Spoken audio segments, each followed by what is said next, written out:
Ada dualisme antara regulator dan operator yang salah dalam tata kelola bernegara saat ini, yaitu masalah BUMN jadi kementerian. BUMN itu korporasi operator, kementerian itu regulator. Kalau keduanya jadi satu, itu di atas monopoli perannya. Harusnya tidak akan pernah merugi, tetapi faktanya kok bisa rugi atau kok bisa hutangnya besar. Berikutnya saya juga nggak ngerti bagaimana bisa mengatakan hutang BUMN adalah hutang korporasi, yang dalam artian sederhana hutang swasta, bukan hutang negara. Padahal kementerian loh yang hutang. Contoh lain, kalau PLN bangkrut itu cross default harusnya, alias negara nanggung juga. Ngomong-ngomong, kalau hutang negara dan hutang BUMN digabungkan, jangan-jangan besar sekali hutang negara saat ini ya. Tapi untung sekarang dipisah, walaupun seharusnya digabungkan. Jadi ke depan bagaimana agar negara kita ini aman? Ke depan adalah kementerian BUMN itu sebaiknya dibubarkan. BUMN tidak lagi di bawah kementerian. Gak perlu ada satpam untuk buka pintu pejabat dan segala macam aktivitas pejabat lepas sambut ala birokrasi. BUMN jadi perusahaan holding, pakai aturan seperti aturan perusahaan, undang-undang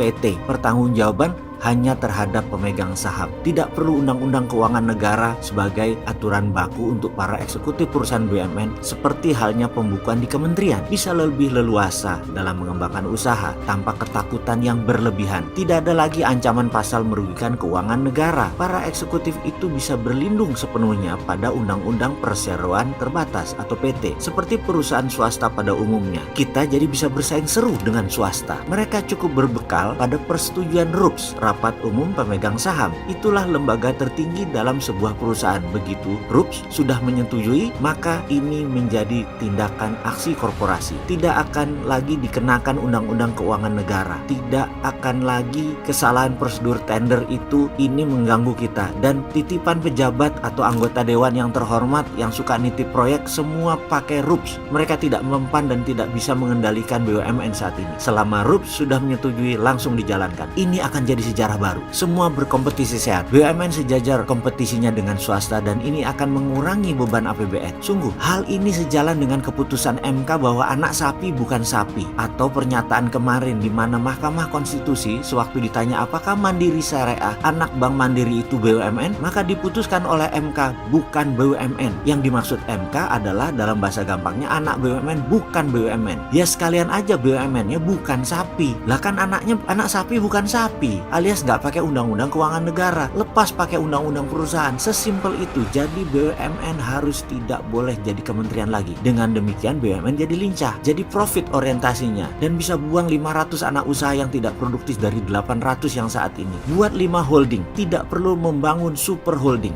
1. Holding keuangan, 2. Holding SDM, 3. Holding perkebunan, 4. Holding digital telekomunikasi, dan sekali lagi tidak perlu buat super holding, cukup saja holding. Sisanya dibuatkan BUMN holding aneka usaha sebagai holding kelima. Buang BUMN yang tidak produktif. Bayangkan dalam 5 tahun ini tumbuh nggak karu-karuan, anak cucu cicit BUMN ada 500 kali. Tutup aja itu semua, nggak ada gunanya. Nah kemudian urusan BI dan BUMN ini itu bisa segera dijalankan kalau si Sontoloyo ini yang pegang mandat. Kalau sekarang kan belum. Kalau sekarang BUMN aja yang ditebas, bukan kementerian. Yang BI jangan ditebas jadi dirjen moneter.